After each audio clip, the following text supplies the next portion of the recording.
अब मैं अपनी बात कर रहा हूँ कि 100 रुपये मैंने सेल की है, जो मैंने हर एक स्पेयर पार्ट सर्विस कुछ यहाँ पे रखी हुई है। पढ़े लिखे नौजवान जो हैं बेरोज़गार हैं, ड्रग्स की तरफ चले गए हैं। अब मैं सोच रहा हूँ कि चलो अगर बच्चों के लिए कुछ भी करना पड़े, मजदूरी भी करनी पड़े, अब भी तो करेंगे बच्चों को कहीं। 10 साल से जो यहाँ पे बिज़नेस चल रहा है, बिज़नेस यहाँ पे बिल्कुल बेड़ा गर्क है बिज़नेस का। कांग्रेस जो हुकूमत करती थी, पैसा भी था, ठेकेदारों के पास पैसा था, ठेकेदारों से लेबर के पास चले जाता था, लेबर से बिजनेसमैन के पास चले जाता, सेल होती थी, बाज़ार भरा हुआ था।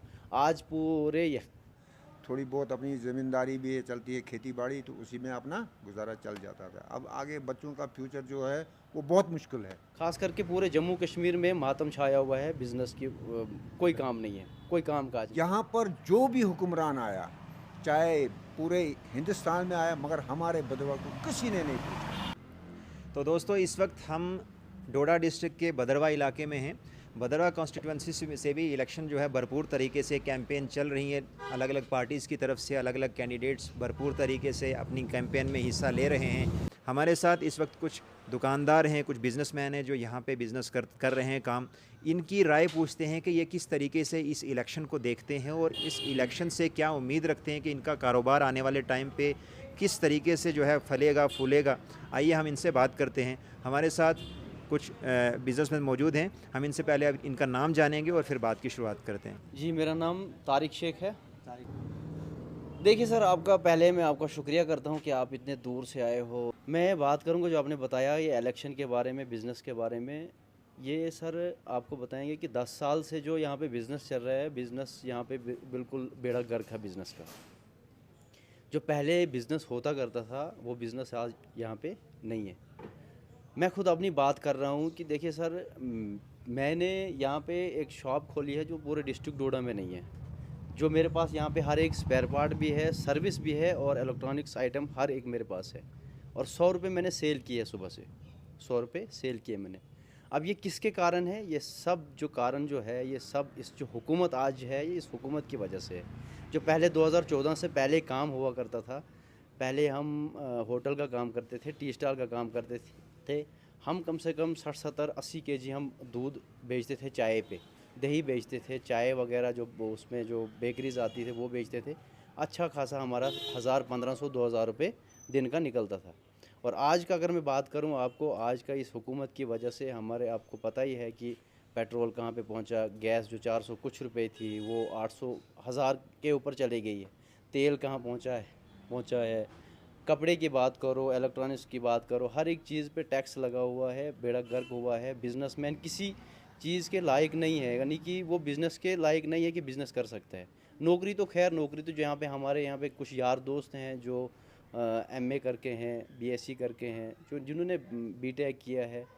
पढ़े लिखे नौजवान जो हैं बेरोज़गार हैं, ड्रग्स की तरफ चले गए हैं, 2 नंबर काम की तरफ चले गए हैं। कोई ना कोई ऐसी हुकूमत आ रही है, ना कोई ऐसा बंदा खड़ा हो रहा है यहाँ पे कि नहीं, हाँ कोई अपने नौजवान जो हैं उनको सीधे रास्ते पे चलाएं, कोई अच्छी सी हुकूमत आए। अभी तक तो इन 10 सालों में कोई हुकूमत, हाँ पहले जो कांग्रेस के दौरान में होता था, कांग्रेस बहुत अच्छी हुकूमत थी। कांग्रेस जो हुकूमत करती थी, पैसा भी था, ठेकेदारों के पास पैसा था, ठेकेदारों से लेबर के पास चले जाता था, लेबर से बिजनेसमैन के पास चले जाता, सेल होती थी, बाज़ार भरा हुआ था। आज पूरे हमारे खास करके भद्रवा में, डिस्ट्रिक्ट डोडा में भी, खास करके पूरे जम्मू कश्मीर में मातम छाया हुआ है बिज़नेस की। कोई काम नहीं है, कोई काम काज नहीं है। अब मैं अपनी बात कर रहा हूँ कि 100 रुपये मैंने सेल की है, जो मैंने हर एक स्पेयर पार्ट सर्विस कुछ यहाँ पे रखी हुई है। और अगर मैं ये बताऊं कि अगर भदरवा मेन टाउन में ये हाल है तो आगे दूसरी जगह क्या हाल होगा? जो गांव देहात के लोग हैं उनका क्या हाल है? वो किस सर तरीके से? देखिए, यहाँ पे बिहार के लोग आते हैं काम करने के लिए, बिहार के आते हैं पूरा। मेरे यहाँ पे कि देखो 80% भलेस से यहाँ पे लोग काम करने आते हैं। सब यहाँ पे जो मड़वा से आते हैं, भलेस से आते हैं, किश्तवाड़ से, डोडा और क्या कहते हैं बिहार से, यूपी से, बहुत दूर दूर से, आउट ऑफ स्टेट से लोग आते हैं यहाँ पे काम करने के लिए। और इस बार सब चले गए वापस अपने अपने घरों को। क्यों? क्यों तो एक तो रेंट ज़्यादा हो गया है, और दूसरी बात महंगाई ज़्यादा हो गई है, और काम कुछ नहीं है। और उस काम की वजह से सब ने अपने अपने डेरे यहाँ से उठा के चले गए वापस। बिजनेसमैन यहाँ पे रो रहा है। बिजनेसमैन यहाँ पे कई बंदों ने लोन लेके रखा हुआ है, कई बंदों ने अपना पैसा इन्वेस्ट किया हुआ है, वो सारा ऐसे पड़ा हुआ है। कोई काम नहीं है, कोई काज नहीं है, सारे रोने पे आए हैं, फाकों पे बारी आई है। 10 साल हो गए हमें कि हमें डिस्ट्रिक्ट चाहिए, वो डिस्ट्रिक्ट नहीं मिल रहा है। यहाँ पे जो हमारा चंबा रोड जो है, यहाँ पे जो वो टंडल वगैरह जो बन रहा है और वो जो हाईवे बन रही है, वो खाली जो वादे कर रहे हैं, खाली बोलते हैं, करते कुछ नहीं है, सिर्फ बोलते हैं। इस बार भी इन्होंने बहुत डॉक्यूमेंट्स क्लियर हो गए हैं, फंड्स आ गई है करोड़ों के हिसाब से। ये तो हम 10 साल से सुन रहे हैं कि फंड्स भी आ गई है, डॉक्यूमेंट्स भी क्लियर हो गए, मगर वो काम शुरू अभी नहीं है। देखो सेंटर में अभी बीजेपी है, सेंटर में अभी बीजेपी अभी पड़ी हुई है, अभी हुकूमत है उनकी, तो वो कर सकते थे, वो कर सकते थे। ये नहीं चाहते थे, हम ये नहीं बोल सकते हम कि बीजेपी की हुकूमत नहीं है, पर अभी भी बीजेपी की हुकूमत है, वो कर सकते थे, मगर खाली वादे इनके सूखे वादे हैं, कुछ नहीं कर सकते। तो जिस तरीके से हमारे साथ फारूक साहब भी हैं, तो फारूक साहब आप क्या काम करते हैं, किस? मेरी शॉप है यहाँ पर क्रॉकरी की। नोटबंदी से पहले बहुत अच्छा काम था, झूठ नहीं बोलेंगे, अच्छा खासा काम था। मतलब अच्छा, मतलब हमारा दिन निकल जाता, जो मतलब हमारी बचत होती थी महीने की, वो भी उसमें भी बचत होती थी, जो खाना खा कर पी कर लगा कर, मतलब जैसे कपड़ा शपड़ा है, बूट वगैरह, बच्चों की खर्चा, वो निकाल के तब भी हमें बचत होती थी महीने की। तो अब नोटबंदी के बाद अब कुछ समझ नहीं आती है, नौकरियां तो बंद हो गई हैं। जो जितनी भी नौकरियां थी, जैसे एजुकेशन वगैरह बाकी डिपार्टमेंट्स हैं, नौकरी तो मिलती नहीं है अब किसी को भी। अब मिलेगी उसी को जो काबिल होगा, जिसके पास नंबर अच्छे होंगे, अब क्वालिफाई करेगा कोई एग्ज़ाम, फिर उसको मिलेगी। जैसे पहले हमारे टाइम में मैट्रिक करता था कोई, एक नायब तहसीलदार उसको ऑर्डर देता था, भाई ये मुलाजिम लग जाएगा। आज तो बात ही नहीं, आज तो अगर मोदी साहब भी के पास जाएंगे, वो भी नहीं लिख कर दे सकेगा भाई आपको नौकरी दे देंगे। अच्छा, तो आज जिस तरीके से आपने बताया कि बिज़नेस का ये हाल है कि कमाई नहीं हो रही है बिल्कुल भी, बिल्कुल नहीं। और इसके अलावा जो अभी जो जिस तरीके से कारोबार चल रहा है, लोगों के पास भी इतना जो है मनी फ्लो नहीं कर रहा है, पैसा फ्लो नहीं कर रहा है, जिसके वजह से सब तक नहीं पहुंच रहा है। आप अपने आने वाले टाइम पे बच्चों को किस तरीके से देखते हैं? जैसे आपने तो चलो कहा कि बिज़नेस है, बिज़नेस नहीं चल रहा है, आप कह रहे हैं बिज़नेस नहीं चल रहा है, एजुकेशन नहीं है, तालीम नहीं है, तो बच्चों के लिए आपने क्या सोचा है कि किस तरीके से आप उनके लिए सोचते हैं? अब बच्चे तो हमारे पढ़ रहे हैं अभी, अब मैं सोच रहा हूँ कि चलो अगर बच्चों के लिए कुछ भी करना पड़े, मजदूरी भी करनी पड़े, अब भी तो करेंगे। बच्चों को कहीं किसी मतलब अच्छे पोस्ट पर होने चाहिए बच्चे भी। जैसे हमने नौकरी नहीं की, कुछ नहीं की, या छोटा मोटा बिजनेस पे अपना गुजारा किया, थोड़ी बहुत अपनी ज़मींदारी भी है, चलती है खेती बाड़ी, तो उसी में अपना गुजारा चल जाता था। अब आगे बच्चों का फ्यूचर जो है वो बहुत मुश्किल है इस टाइम में। किस तरह से मुश्किल है? मतलब मुश्किलात ये हैं कि भाई मान लो कल मेरी लड़की की एडमिशन है, मुझे 20-22 हज़ार रुपया उधर एडमिशन फ़ीस है, मेरे पास है ही नहीं, मैं क्या करूँगा? मेरा बच्चा तो रह गया। अब चोरी तो नहीं कर सकता, या और कोई गलत काम तो नहीं कर सकता। तो इस हिसाब से हम कहते हैं कि भदरवा बहुत पिछड़ा है, बहुत। और ये नहीं मैं कहूँगा आज के दौर में बीजेपी की दौर में कहूँगा, या बीजेपी की हुकूमत है सेंटर से लेके पूरे हमारे भदरवा तक, नहीं, कांग्रेस के मतलब जितने भी हुकूमतें आई, भदरवा को किसी ने नहीं देखा।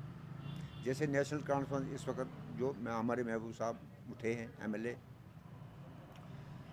यहाँ पर जो भी हुक्मरान आया, चाहे पूरे हिंदुस्तान में आया, मगर हमारे भदरवा को किसी ने नहीं पूछा।